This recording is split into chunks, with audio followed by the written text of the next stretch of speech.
Disilakan.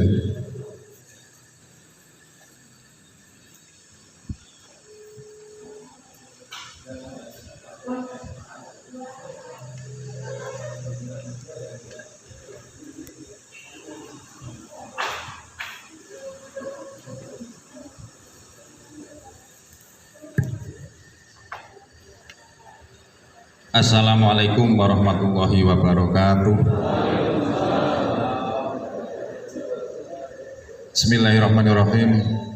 Alhamdulillahirabbil alamin. Assalatu wassalamu ala asrofil anbiya'i wal mursalin sayyidina wa maulana Muhammadin la haula wala quwata illa billahil aliyyil azim. Amma ba'du.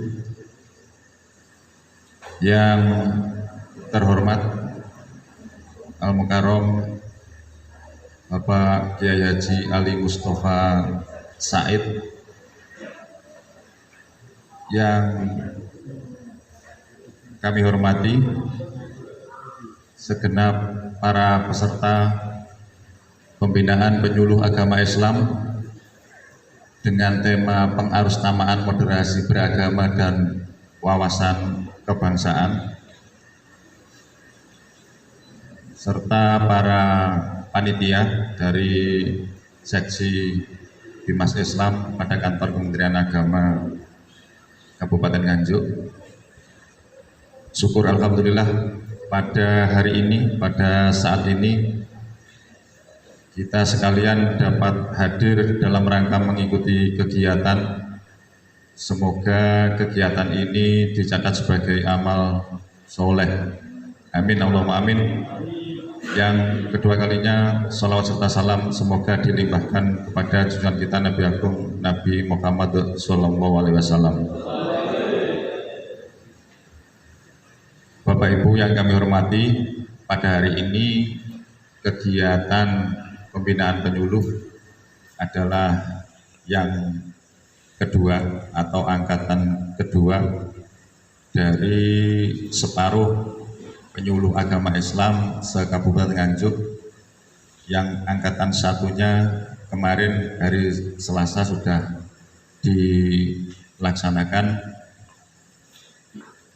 Kegiatan ini adalah bersumber dari dana DIPA pada seksi bimbingan masyarakat Islam pada kantor Kementerian Agama Kabupaten Nganjuk.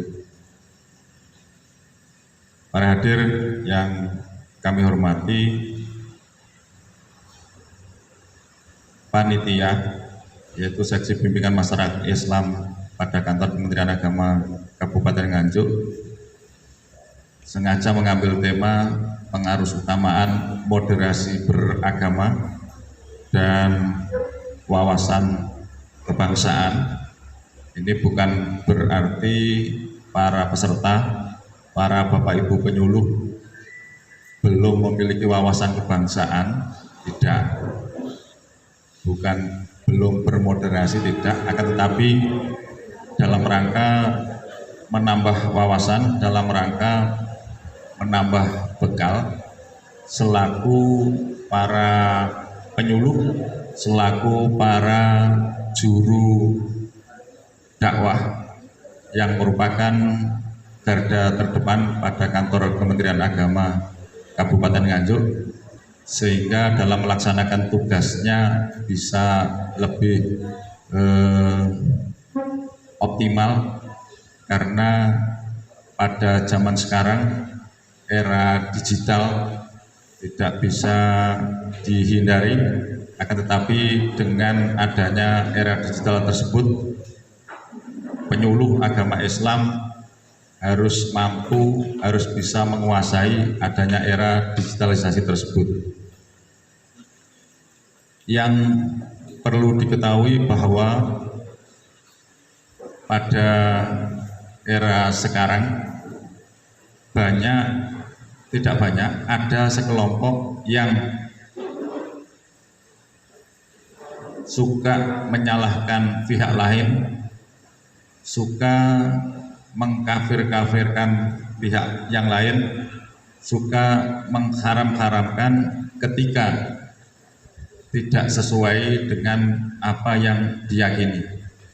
Kepada para penyuluh agama Islam pada kantor Kementerian Agama Kabupaten Nganjuk ini punya tugas melaksanakan penyuluhan dengan bahasa agama, tidak dengan bahasa yang lain, tidak dengan bahasa politik, akan tetapi dengan bahasa agama, dengan bahasa yang sejuk, dengan sikap yang bijak, bagaimana agar para warga masyarakat menerima bimbingan, menerima penyuluhan dari para penyuluh agama Islam, bisa menerima pesan penyuluhan atau pesan dakwah dari panjenengan semua.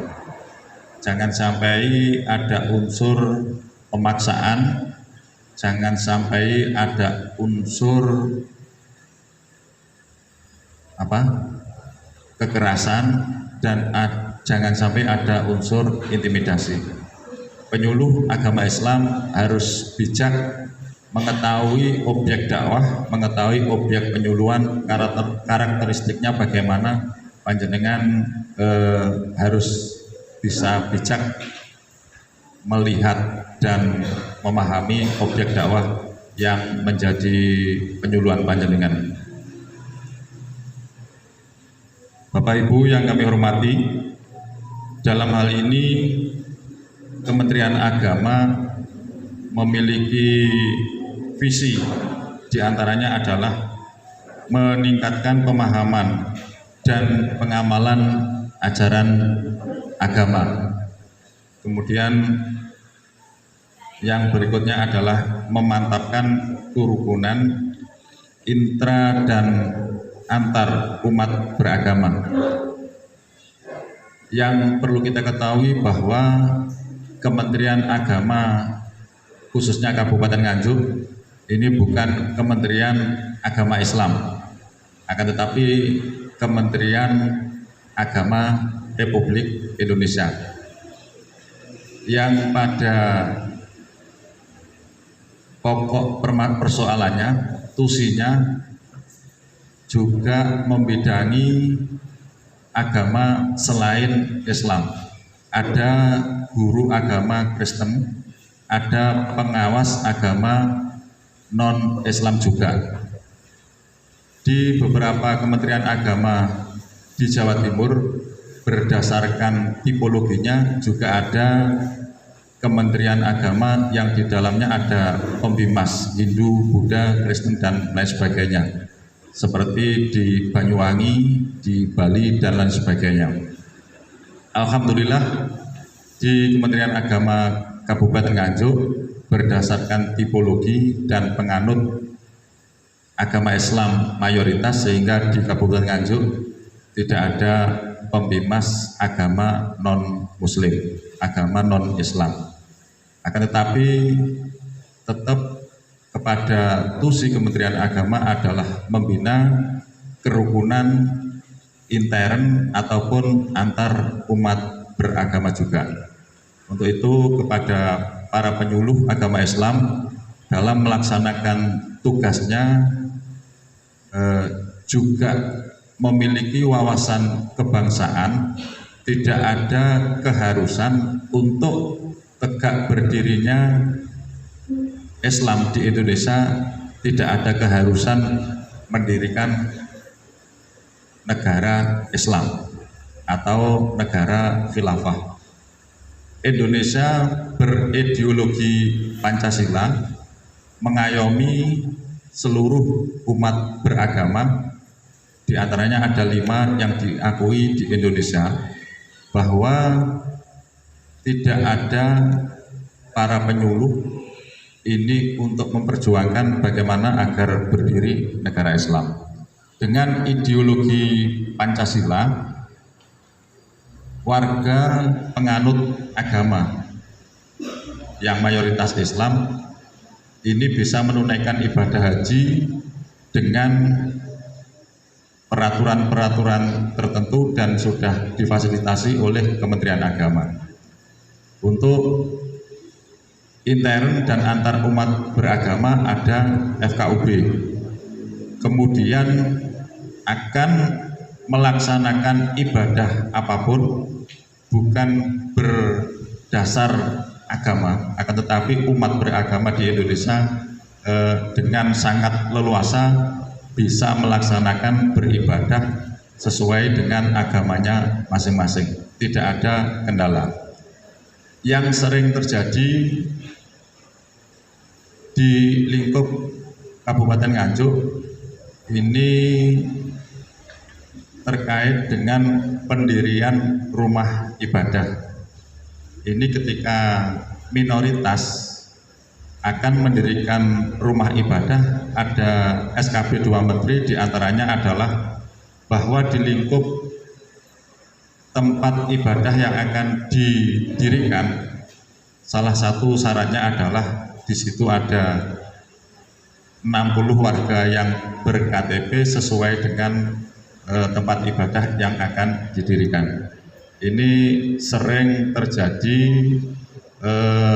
kurang pahamnya terhadap aturan tersebut, sehingga mereka juga merasa benar bahwa dalam rangka agar umatnya bisa melaksanakan ibadah di rumah ibadah sesuai dengan ketentuan yang ada. Ini Bapak Ibu penyuluh juga harus paham terkait dengan SKB 2 Menteri terkait dengan pendirian rumah ibadah. Kemudian yang perlu diketahui bahwa visi Kementerian Agama diantaranya adalah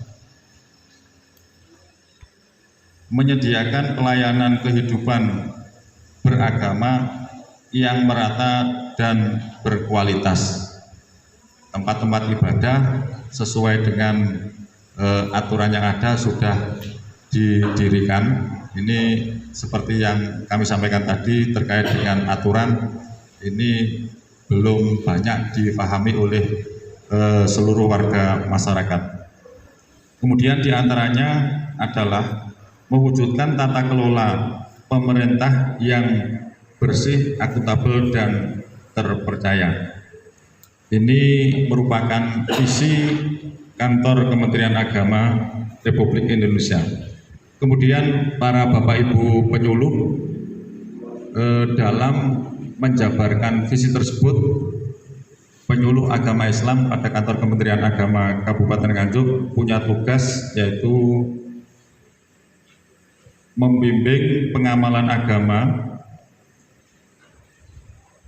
dan pengamalan agama Islam harus lebih ditingkatkan, mengingat bahwa sering terjadi penyimpangan-penyimpangan dalam pemahaman dan pengamalan agama.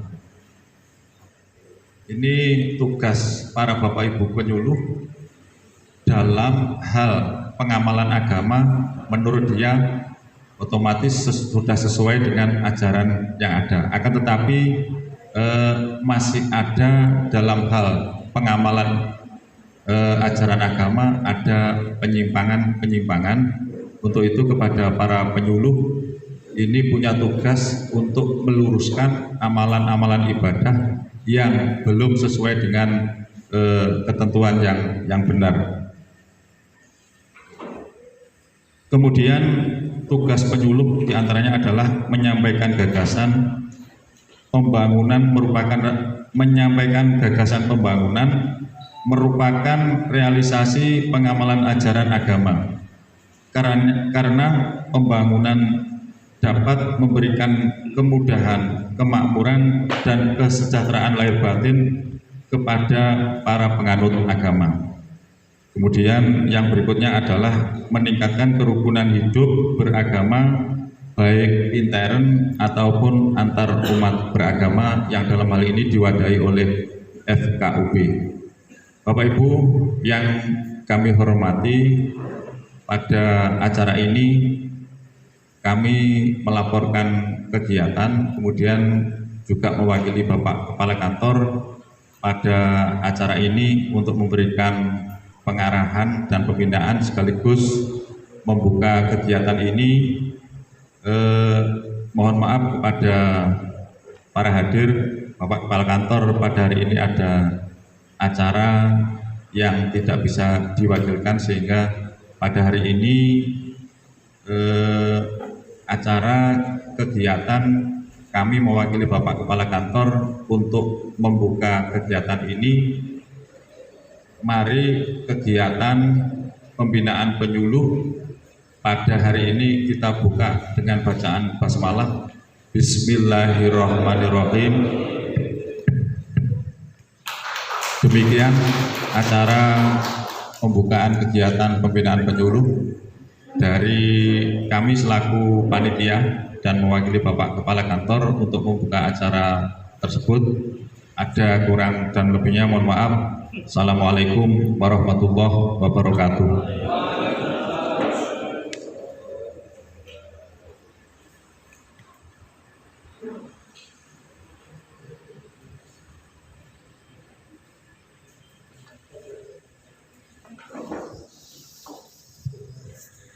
Acara yang ke-6, doa yang akan dipimpin oleh beliau Bapak Kiai Haji Athaur Rahim.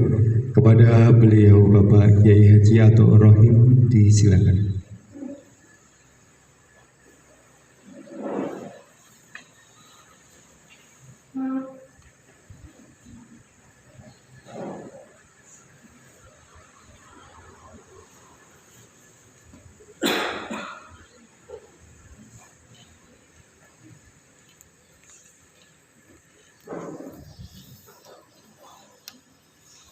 Assalamualaikum warahmatullahi wabarakatuh. Mari kita bersama-sama memohon kepada Allah Subhanahu wa Ta'ala. Semoga perjuangan kita senantiasa mendapatkan pertolongan oleh Allah Subhanahu wa Ta'ala. Dan kita senantiasa diberi kesehatan, sehat lahir, sehat batin. Al-Fatihah.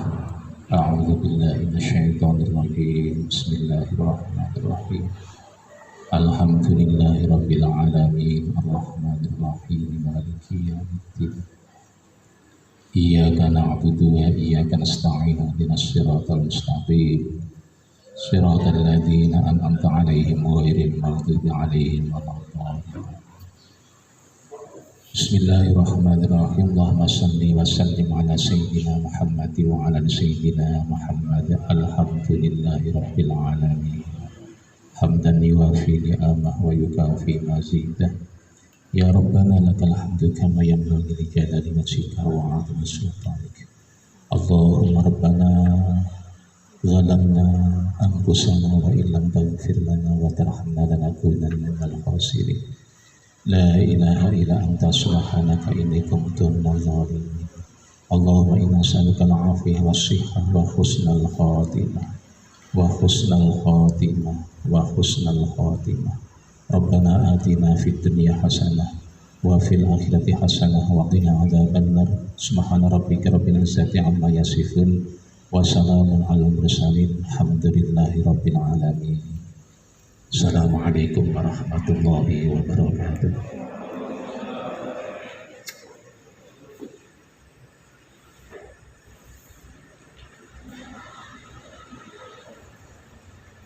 Hadirin yang berbahagia, demikian tadi acara pembukaan pembinaan penyuluh agama Islam Kabupaten Nganjuk. Dan setelah acara ini nanti akan kami kembalikan kepada moderator yang akan memimpin acara pembinaan penyuluh agama Islam Kabupaten Nganjuk. Dan di sini saya sebagai pembawa acara mohon maaf atas segala kekurangan. Akhir kalam, ihdinas siratal mustaqim.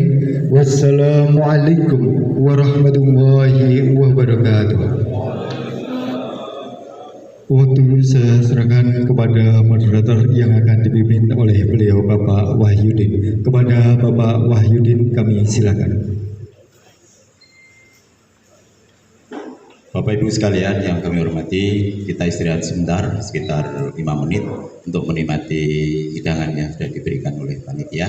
Nanti akan kita mulai session yang pertama atau materi yang pertama yang akan disampaikan oleh panjenenganipun Bapak Kiai Haji Ali Mustafa Said. Monggo warahmatullahi wabarakatuh.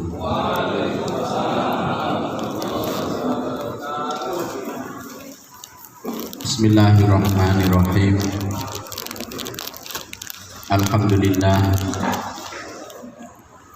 Alhamdulillahilladzi amarona bida'watin nasi ilal haqqi bil mau'izatil hasanah wa bil hikmah. Wassalatu wassalamu ala man ursila rahmatan lil alamin wa ursila litatmimil akhlaq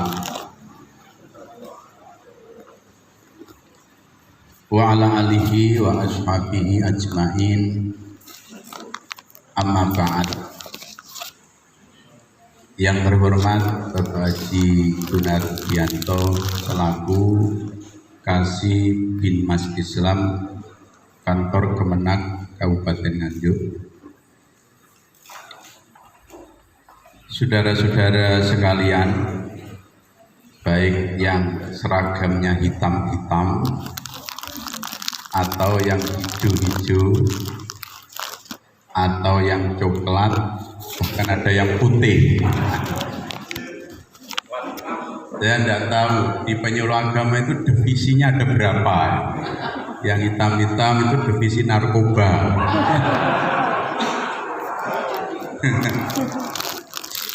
Yang hijau-hijau itu melambangkan lagi bahagia hatinya. Yang hitam-hitam lagi duka. Yang coklat-coklat itu istrinya sedang M.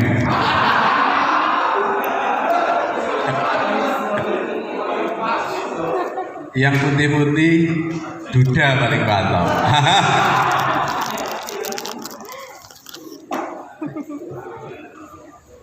Dan saya lihat komposisinya cukup lengkap. Ada yang bagian nyuwuk peruqyah,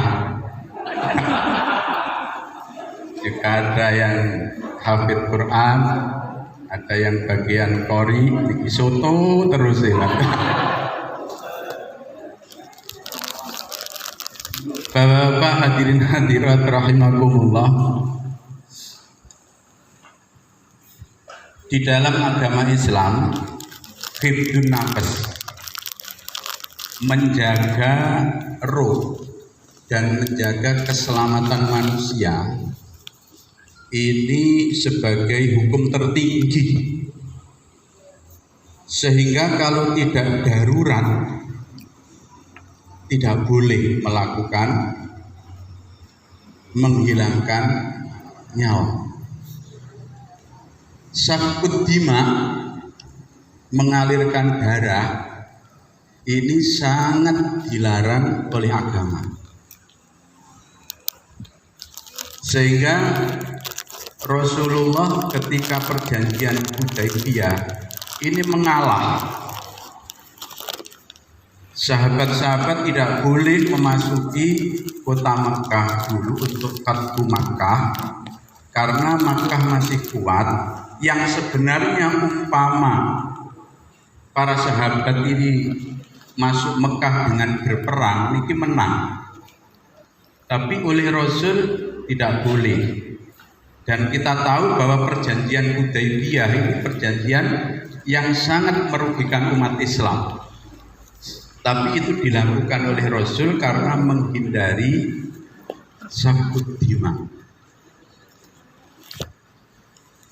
Perdamaian dan persatuan ini hal pokok di dalam Islam. Doa Nabi Ibrahim saja, Rabbi al-hadzal balada aminah, baru ekonomi warzuqhum min kullis samarat. Tapi ironinya hari ini banyak terjadi peperangan-peperangan yang sumbernya adalah dari agama. Padahal agama ini diturunkan oleh Allah Subhanahu wa taala limaslahatin nas wali salamatin nas. Agama ini oleh Allah diturunkan ke dunia untuk kebahagiaan manusia, untuk kedamaian manusia. Kita lihat justru negara-negara yang agamanya kuat ini yang terjadi kekisruhan.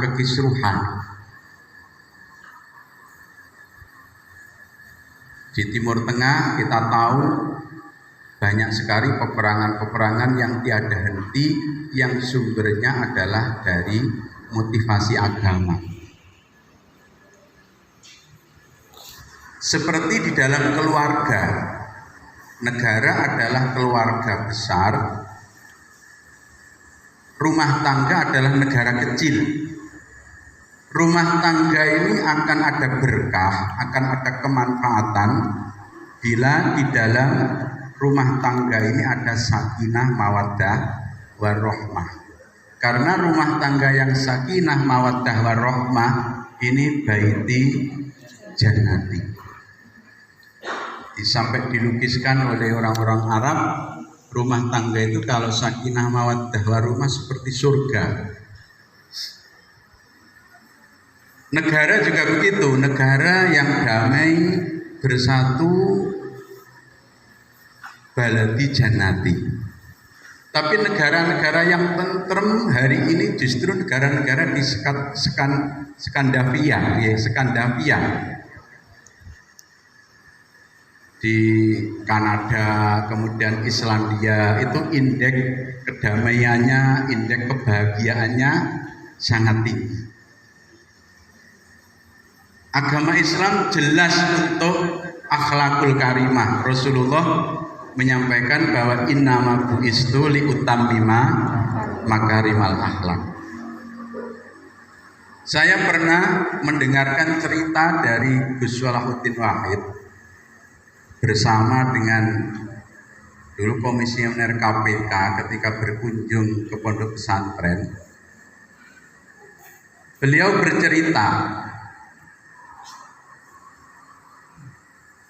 tim dari PBB, dari HAM dunia ini pernah survei ke beberapa negara dengan cara menjatuhkan dompet yang isinya uang, ada KTP, ada identitas, dijatuhkan di beberapa negara.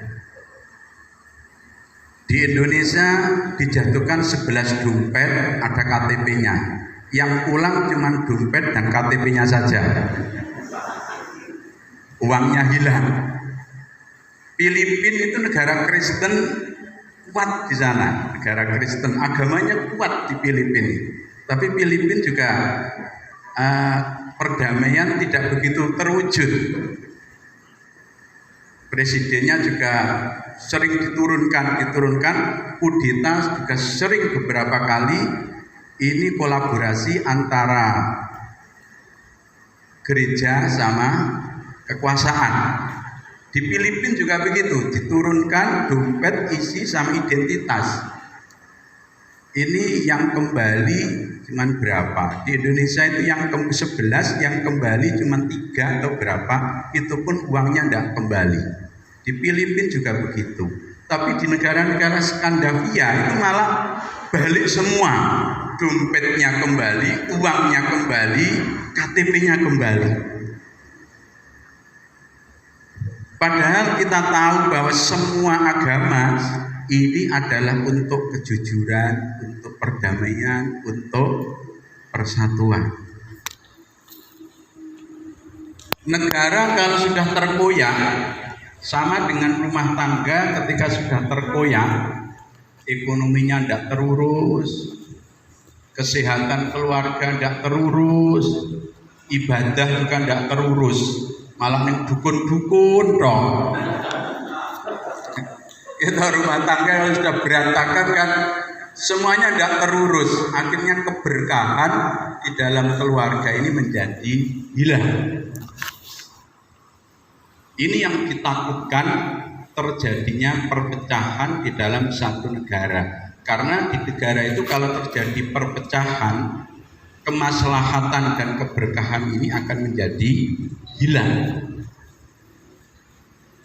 Kita tahu di Libya, di Syria, ini negara kaya karena punya sumber energi yang melimpah, yang namanya minyak bumi. Di Libya, di Syria, rakyat yang sakit semuanya pengobatannya gratis, ditanggung oleh negara. Libya, semua warga negara sekolahnya sampai S3 yang mau ini gratis, bahkan juga memberikan beasiswa ke luar negeri karena negaranya damai. Akhirnya sumber daya alam SDA-nya bisa dimanfaatkan dengan baik. Tapi hari ini berantakan semua, rumah-rumah sakit hancur, pasar-pasar hancur, sekolah-sekolah hancur, bahkan penduduknya sama ngungsi. Dan ironinya, pengungsian yang dituju adalah negara-negara non-muslim. Kita tahu itu ada yang perahu ini kelelep di lautan, gitu. Ada yang kelaparan, ketika naik perahu orangnya 25 yang mati 7, gitu.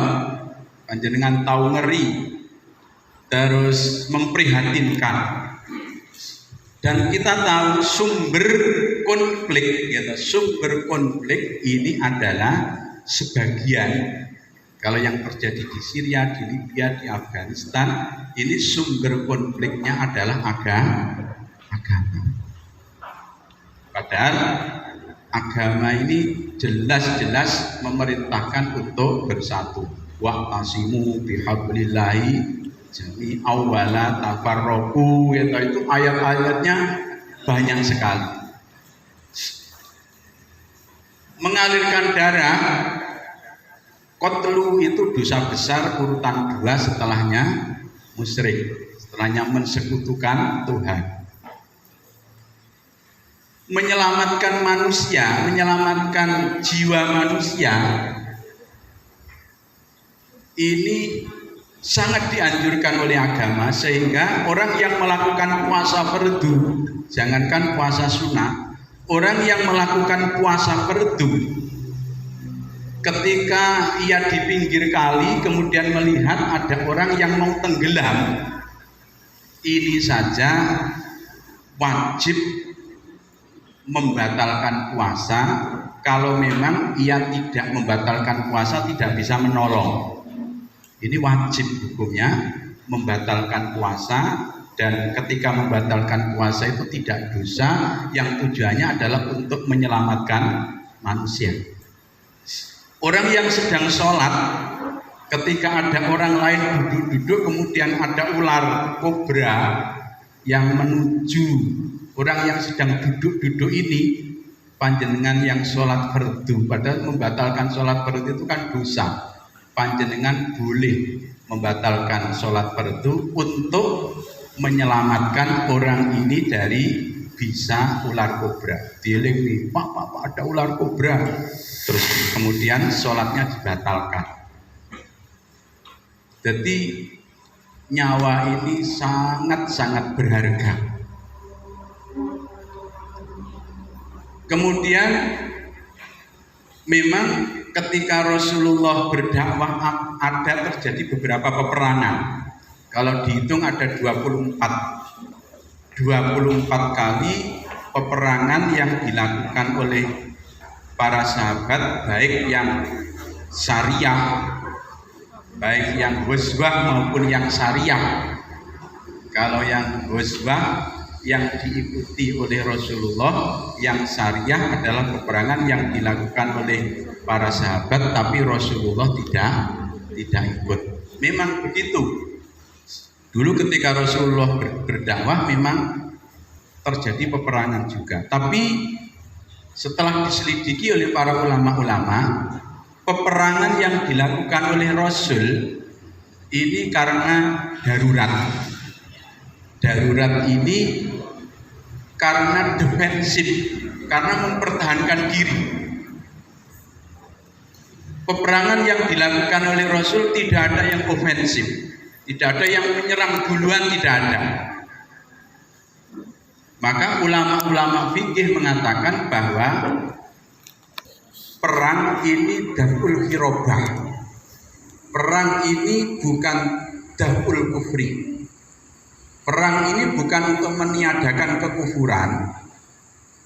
Karena ketika berdakwah la ikroha fiddin, tidak ada paksaan di dalam agama. Perang ini bukan untuk darul kufri, tapi perang ini tujuannya adalah darul hirobah. Darul hirobah itu untuk menolak peperangan yang dilakukan orang lain yang memerangi kepada Rasulullah dan para sahabat. Diteliti oleh para ulama mulai perang Badar sampai perang yang terakhir, perang Tabuk. Ini semua karena orang-orang kafir menyerbu kepada Rasulullah dan umat Islam. Panjenengan tingali sejarahnya perang Badar. Orang-orang kafir Mekah sama Abu Jahal, Abu Lahab menyiapkan bala tentara. Rasulullah di Medina perang Badar itu tahun berapa? 2 Hijriah atau 3 Hijriah itu. Rasulullah masih sedikit. Oleh karena orang-orang kafir Mekah mau menyerbu Madinah dan jumlahnya banyak, ada 1000 lebih, maka Rasulullah seadanya umat Islam pada waktu itu yang belum banyak dikumpulkan sehingga cuma terkumpul 313. Di Ahlu Badrin itu kan ada 313. Yang Ahlu Badar ini orang-orang yang punya semangat tinggi, nekat, punya niatun sholihah membela Islam. Akhirnya Ahlu Badrin itu punya derajat tinggi di sisi Allah. Yang namanya saja nek disai gitu, rondo-rondo gampang oleh bojo. Nek dideleh tenggene toko gampang laris. Rumah-rumah yang banyak setannya ditaruh asma Badar, niki setane mblayu. Berarti nama-nama penyuluh ini nek dihimpun ngoten nggih kena jimat. Karena nama-nama pendakwah. Jadi tinggi tawasul. Kalau di dalam sholawat bi ahlil badri ya Allah, bi ahli penyuluh. Jadi ketika orang-orang kafir mau menyerbu kepada orang Islam, Rasulullah menyiapkan barang tentara. Jumlahnya 313 untuk menghadang. Jadi peperangan yang dilakukan oleh Rasul semua karena mempertahankan diri atau karena pengkhianatan. Panjenengan tingali perang Bani Quraidah, perang Bani Nadir, perang Ghatafan itu karena pengkhianatan. Jadi perjanjian antara Rasulullah dengan Yahudi Madinah, perjanjian antara Rasulullah dengan Nasrani Madinah. Kemudian di dalam perjanjian itu ada beberapa pasal-pasal, terus dikhianati oleh orang Yahudi, oleh orang Nasrani, akhirnya Rasulullah memerangi. Tidak ada peperangan yang ofensif yang dilakukan oleh Rasul. Itu saja ketika berperang Rasul mewanti-wanti orang yang tua-tua tidak boleh dibunuh, perempuan-perempuan tidak boleh dibunuh. Nek digawa mulih didadekne budak amat oleh ya nambah 7. Tapi kan diupeni ya ta.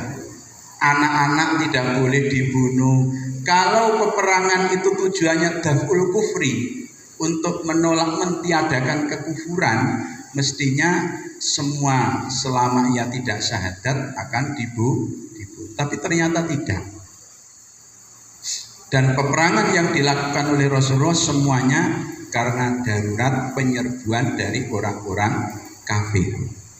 Maka kalau ada yang mengatakan agama Islam ini didakwahkan dengan pedang, ini salah.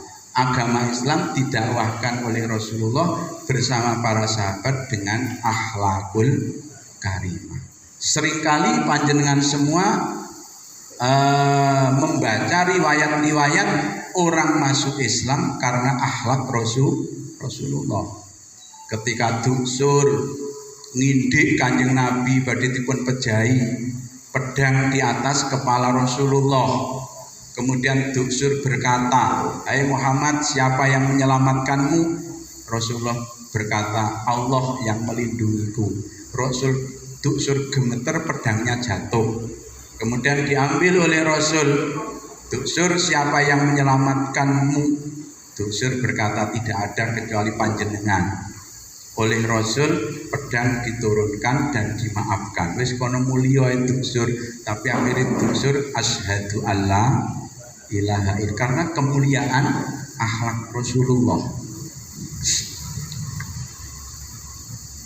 Cerita-cerita di dalam ulama-ulama, cerita ulama banyak, apalagi kiai-kiai pesantren yang berdakwah dengan akhlakul karimah. Bahkan kalau kiai-kiai kekerasan itu sangat dihindari. Saya dulu ketika ngaji di Ngunut, ngaji posoan, Mbah Ali Sotik niku cerita ketika beliau mendirikan pondok pertama kali, dan pondok itu didirikan di basisnya orang-orang merah, maka orang-orang merah ini sangat mengganggu kepada Mbah Yai dan santri-santri yang ingin ngaji. Kalau malam itu mesti banyak kotoran-kotoran yang dilempar ke musola dan hunian para santri serta tempat ngaji. Niki nggih teng manah niki loro. Akhirnya lapor tenggene gurune kata Kiai Makhrus Lirboyo. Kiai Makhrus kan terkenal, beliau hizibnya kuat, doanya kuat, di samping kiai juga pendekar. Akhirnya oleh Mbah Makhrus itu diberi Jopo Dipo. Jopo Dipo itu lebih dahsyat dari Hizib Nasar, Hizib Nasor. Yang ini kalau dibaca, orang-orang yang memusuhi dia itu akan hancur. Ketika Mbah Yai Ali Sotik pulang, mboten mentolo, badhe Hizib Nasor itu mboten mentolo. Akhirnya terus pundi, malah disodakoi, malah dirukun. Ketika ngajak pertarungan, akhirnya pertarungan itu dengan adu pitik. Mbah Yai niki nggih tuku pitik terus disuwuk gitu, terus didu, padahal pitik Mbah Yai niki cilik ngoten tapi malah menang. Akhirnya orang-orang ini sama syahadat. Cerita-cerita yang seperti ini banyak. Dulu ada Syekh Ma'ruf Al-Karohi. Ketika Syekh Ma'ruf Al-Karohi ini lagi bepergian membawa santri, beberapa santri, akhirnya di tengah jalan dihadang oleh para penjahat, para begal-begal.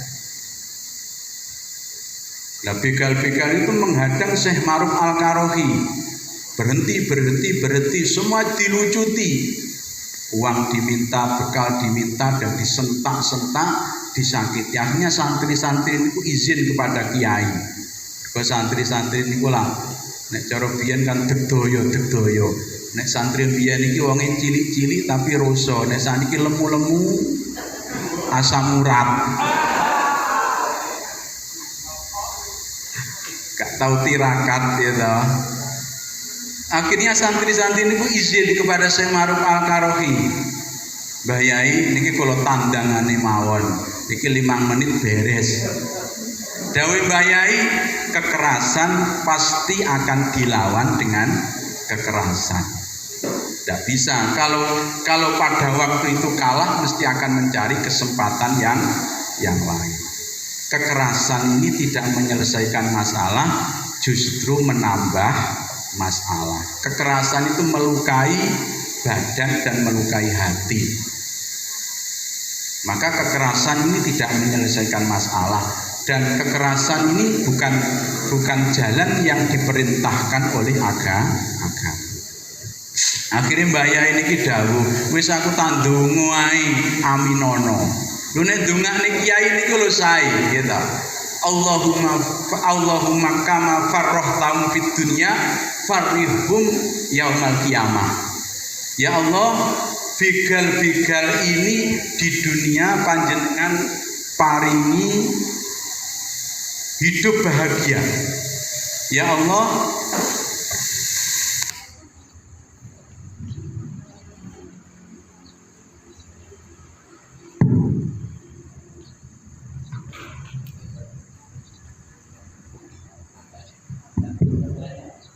tes luwe niku ngantuk masih mik ngoten ya. Jadi dongane Syekh Amaruf Al-Qarafi itu bukan doa melaknat, tapi donga ya Allah kama farroh fid dunya farrihum yaumal qiyamah. Ya Allah, orang-orang ini di dunia panjenengan paringi poya-poya dan bahagia. Maka seperti kau jadikan di dunia orang ini poya-poya dan bahagia, besok di akhirat juga bahagiakan dan beri makanan-makanan dan kenikmatan yang banyak.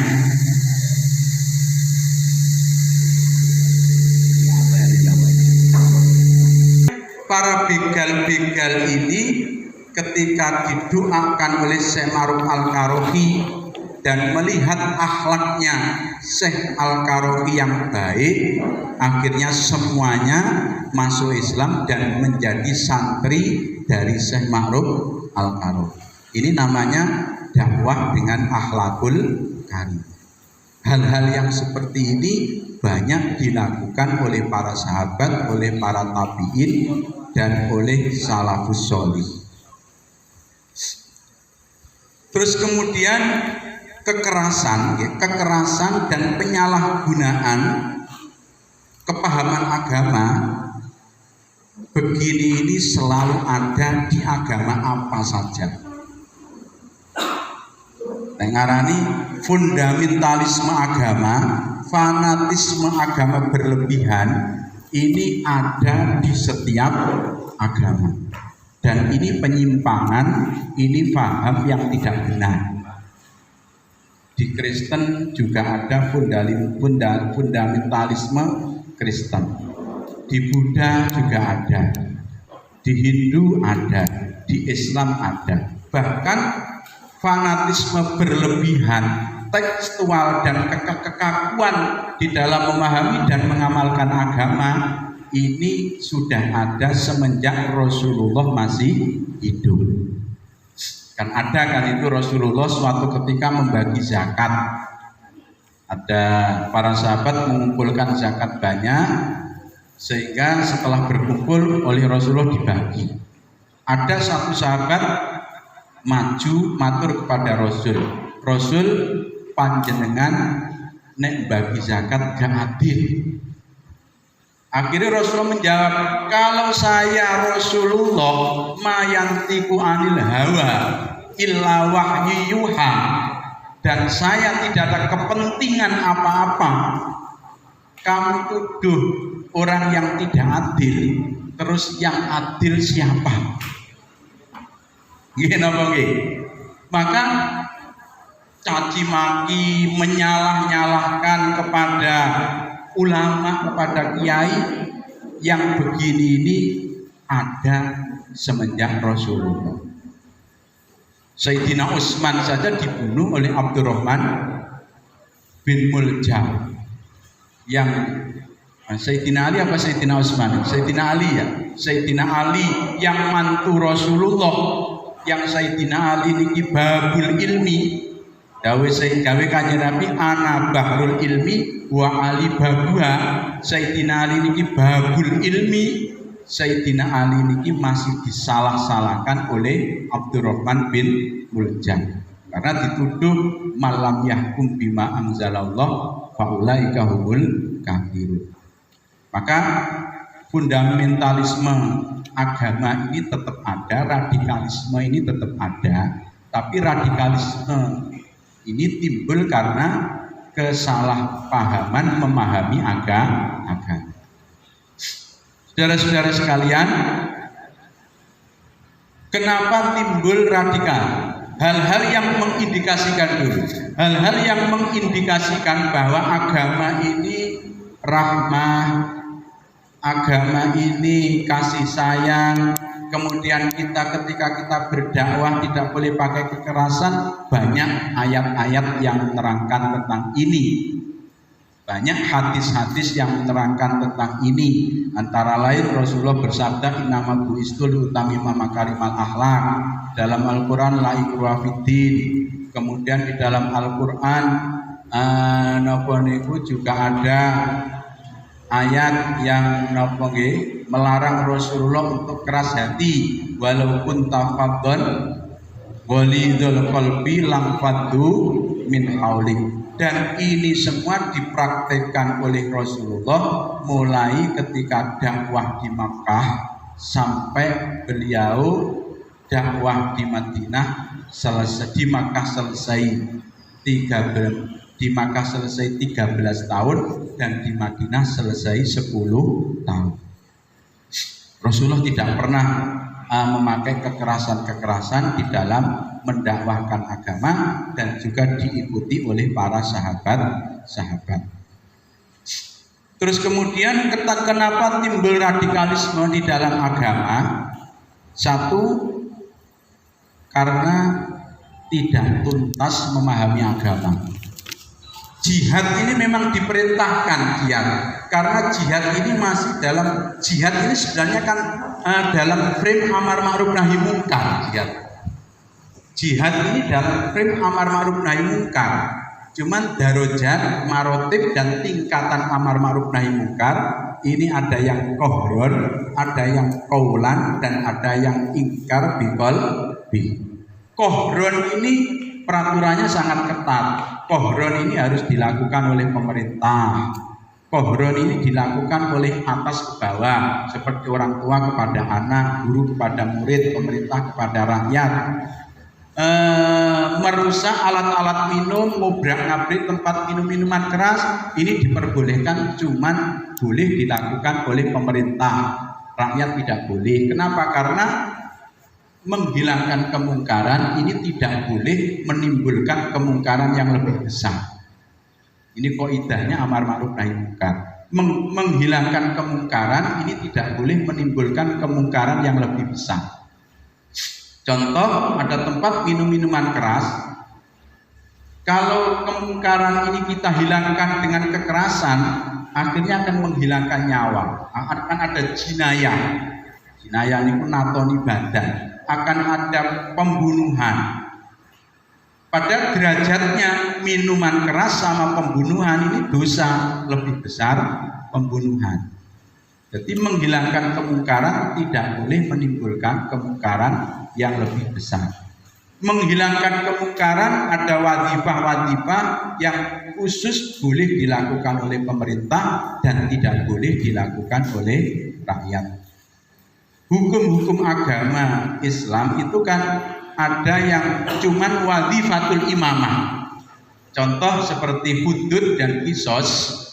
Hudud dan kisos ini pribadi kan tidak boleh. Panjenengan semerep orang yang zina, kemudian 5 orang gitu, ayo pateninya kan tidak boleh.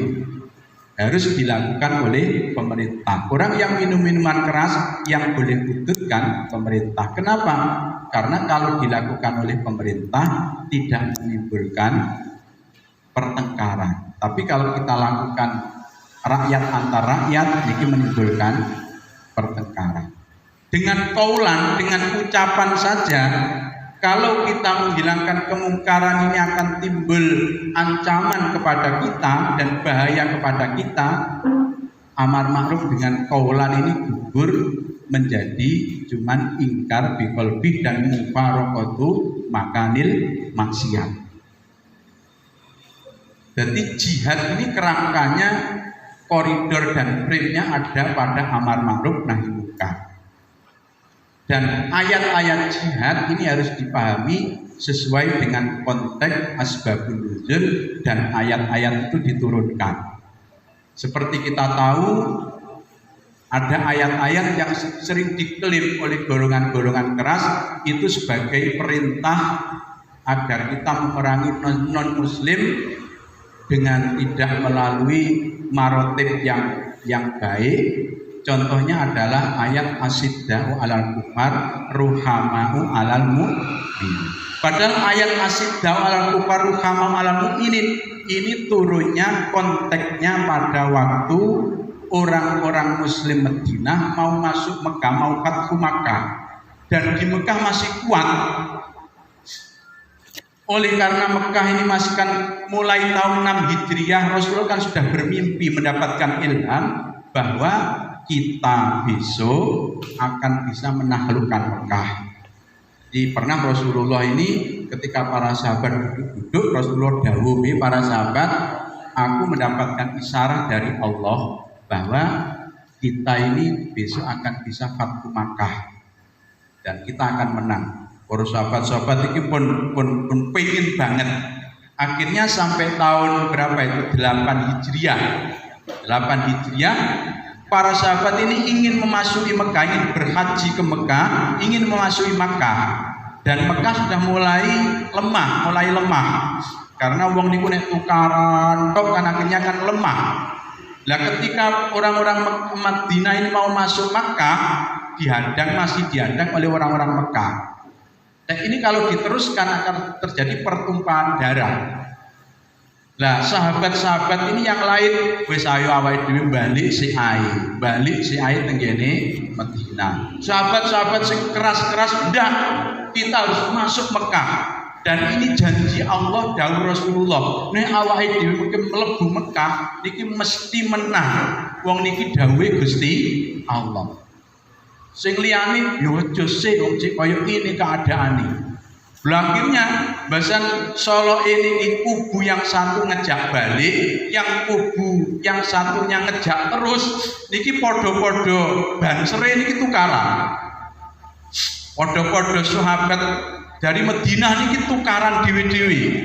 Jadi mehai antara kelompok yang memaksa masuk Mekah dengan kelompok yang mengajak balik tenggene Madinah niki tukaran. Akhirnya turun ayat asidda walal kufar ruhamau alal mukminin. Kowe iki nek karo bolo mukmin dhewe aja keras-keras ngono kuwi. Awake dhewe keras ning gone wong kafir.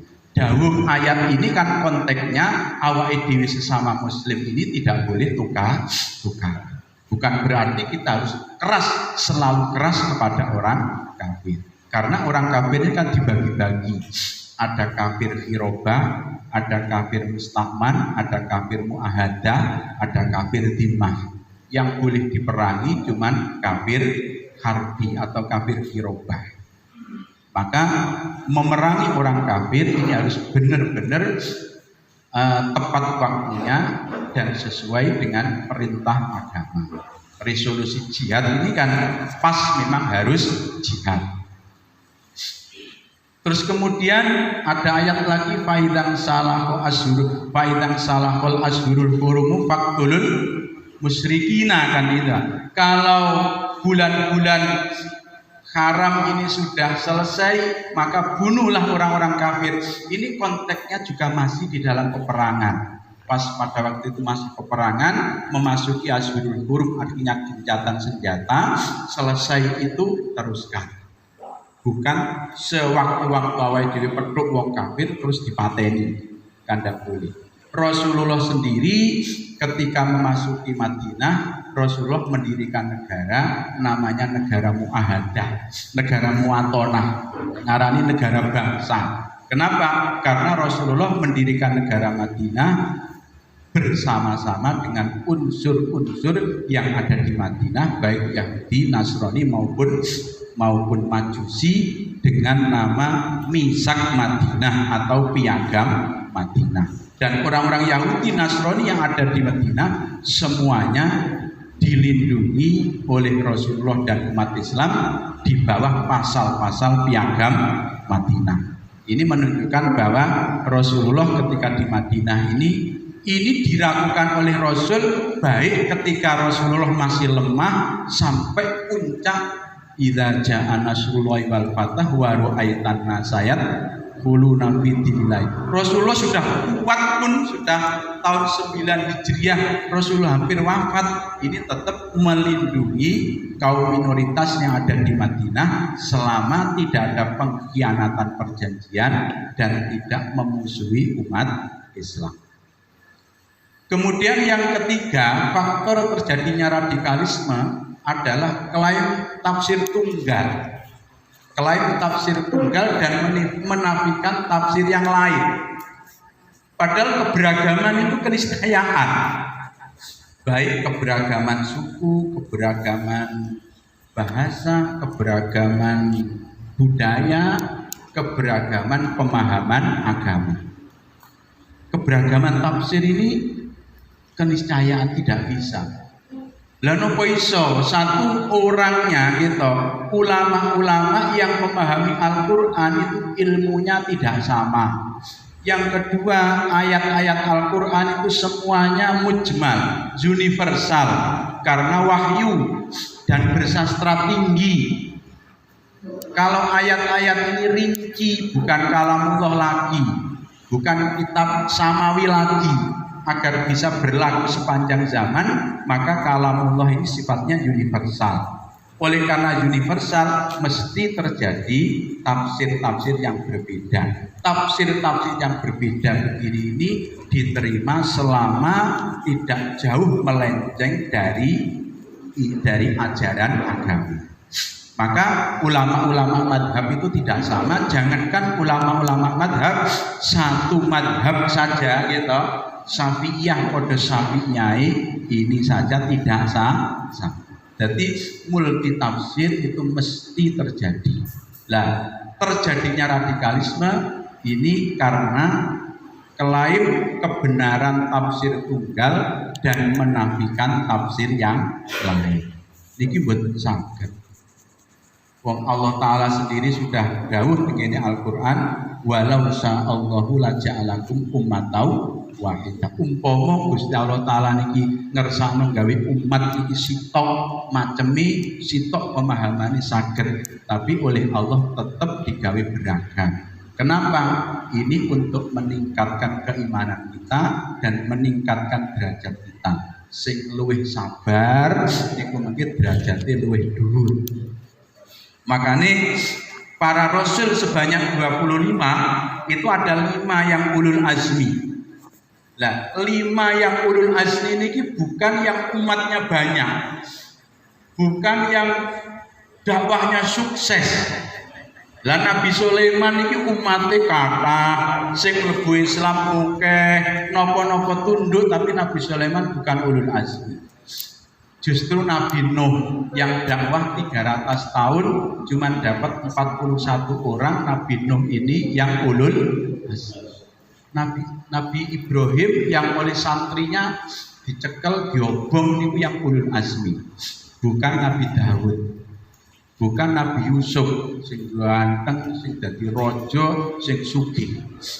Maka keberagaman umat yang macam-macam begini ini ujian dari Allah Subhanahu wa Ta'ala untuk meningkatkan derajat manusia.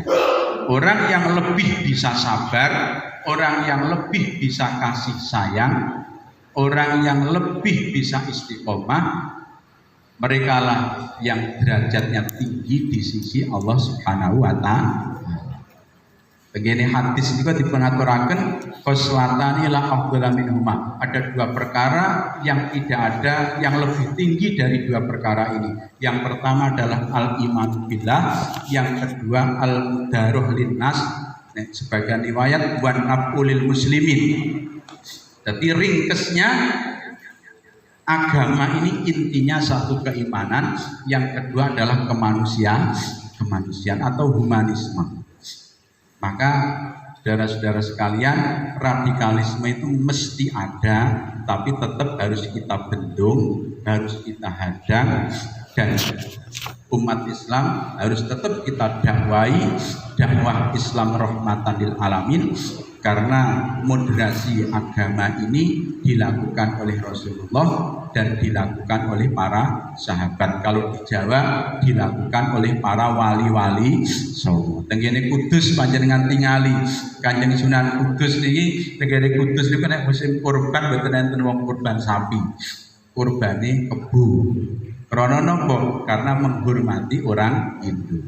Rasulullah saja ketika di Madinah oleh Allah diperintahkan sholat niki madhep Baitul Maqdis. Kenapa? Karena di Madinah ini yang banyak Yahudi sama Nasrani, negara yang diagungkan, tempat yang dikuduskan oleh Nasrani dan Yahudi ini adalah Baitul Maqdis Palestina. Panjenengan tingali tenggene ayat surat Baqarah niku kan perintah menghadap Baitul Maqdis ini kan karena untuk merayu kepada Yahudi dan Nasrani agar masuk Islam. Setelahnya 2 tahun menghadap Baitul Maqdis, ini baru diperintahkan lagi untuk menghadap Baitullah. Artinya apa? Artinya kita sinergi dengan budaya, asalkan budaya ini tidak bertentangan dengan Islam, ini tidak apa-apa. Kita harus bisa membedakan antara agama dan budaya. Karena agama ini diturunkan di mana ia diturunkan, kemudian infrastruktur yang ada, infrastruktur budaya yang ada di daerah itu digunakan untuk mengamalkan agama. Jadi ini agama ini pemerintah satrul aurat, maka cara menutupi aurat kalau di Arab ya pakaian gamis itu, gitu. Karena memang budaya yang ada di situ. Kalau Allah memerintahkan agar kita bersedekah, maka budaya yang di Arab itu sing digawe sedekah nopo? Kurma ya kurma, tapi nek teng Indonesia nggih jeneng abang, gitu. Jeneng abang. Terus kemudian kalau perintah menutup aurat ini, kalau di Arab pakai gamis karena budaya di sana itu, kalau di Jawa pakai batik, klat-klat gitu, sing lambang galau tadi, pakai baju koko sarungan, maka baju koko sarungan ini juga instrumen mengamalkan agama. Maka menurut kita budaya ini adalah instrumen untuk melaksanakan agama. Kemudian bernegara, saudara-saudara sekalian, yang banyak radikalisme hari ini juga dipicu oleh kelompok transnasional yang ingin mendirikan negara Islam. Khalifah 4 ini saja sistem pemilihannya tidak sama. Sayyidina Abu Bakar menjadi khalifah dipilih dengan musyawarah. Kemudian Sayyidina Umar ditunjuk oleh Abu Bakar. Sayyidina Utsman dipilih melalui Ahlul Hali wal Aqdi. Sayyidina Ali dipilih dengan voting. Gitu, tidak sama. Maka pilpres sah menurut agama. Kemudian keturunan dari ayah kepada anak juga sah. Perintah di dalam Al-Quran dengan mendirikan negara, tapi bentuk baku pendirian negara di dalam ayat Al-Quran dan Al-Hadis Rasulullah tidak ada. Khalifah khilafah 4 saja sistem pemilihannya tidak sama. Maka kalau menurut kita moderasi agama, Indonesia ini juga khilafah, Malaysia juga khilafah, Brunei yang dari ayah kepada anak juga khilafah, Arab Saudi juga khilafah, di Qatar keamiran ini juga khilafah. Karena memang modelnya itu tidak ada yang harus begini di dalam Al-Quran dan Al-Hadis. Demikian kira-kira pokok-pokok yang kami sampaikan, nanti bisa diperdalam melalui dialog. Atur nuwun.